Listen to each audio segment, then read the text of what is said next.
4 district courts in California, 3 in Florida? Believe it or not, the U.S. court system is more complex than you might think, and each of these courts plays a key role in shaping our laws. Stick around, and let's explore how these courts work together to keep our justice system running. Hey everyone! Welcome back to the channel! If you've ever wondered how the U.S. court system works, from the district courts to the Supreme Court, you're in the right place. In today's video, we're going to break down the federal court structure, including how district courts are organized across the country, the appeals process, and, of course, the most important court in the land, the Supreme Court of the United States. Stick around to learn some fascinating facts, too. So, let's get started by taking a look at the U.S. district courts, the courts that handle most federal cases. Okay, first up, district courts. These are the trial courts for federal cases, and each state has at least one, but some states have multiple districts.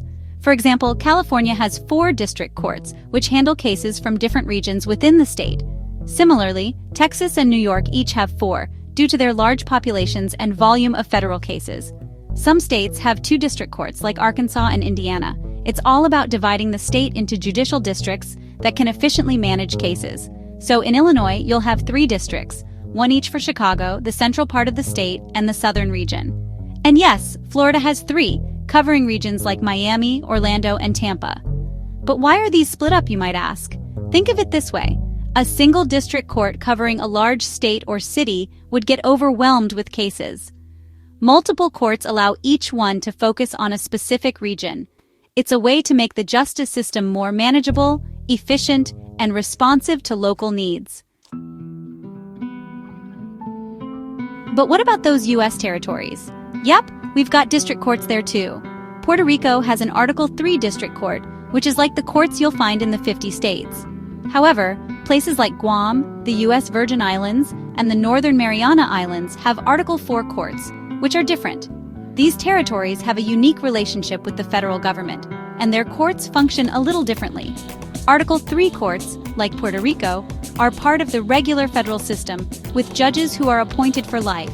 But Article 4 courts, like those in Guam and the Virgin Islands, have judges appointed for shorter terms because these are considered territorial courts, rather than full-fledged federal courts. Pretty wild, huh? Next, let's talk about the U.S. Court of Appeals, the courts that handle appeals from the district courts. If a case gets appealed, it doesn't go directly to the Supreme Court. Instead, it goes to one of the 13 circuit courts. These are the appellate courts, and they are divided by region. For example, the First Circuit includes states like Maine, Massachusetts, and Puerto Rico. The Ninth Circuit is huge, covering the West Coast, including California, Washington, Oregon, and many others. Each circuit has its own unique character based on the legal and cultural environment of its region. For instance, the Fifth Circuit handles cases in Texas, Louisiana, and Mississippi, all states with a rich and complex legal history. Similarly, the Seventh Circuit, which covers states like Illinois, Indiana, and Wisconsin, deals with a different set of legal issues compared to, say, the 11th Circuit, which covers the southeastern states like Alabama, Georgia, and Florida. And don't forget the Federal Circuit. This one doesn't focus on any one region, but deals with specialized cases such as patent law, international trade, and government contracts. So it's a bit of a wild card in the court system. Now, let's zoom out and look at the grand finale of the judicial system, the Supreme Court of the United States. This is the highest court in the land, and it's the final word on any major legal question. There are 9 justices led by Chief Justice John Roberts, and they hear a small number of cases each year, usually the ones that have the most significant legal implications. As of 2025, the court includes justices like Clarence Thomas, Elena Kagan, and Neil Gorsuch. And while the makeup of the court has changed over time, there's one thing that's remained constant: the number of justices. The court has had 9 justices since 1869, though it didn't always look this way. It's kind of fascinating how the number of justices fluctuated over the years before settling on 9.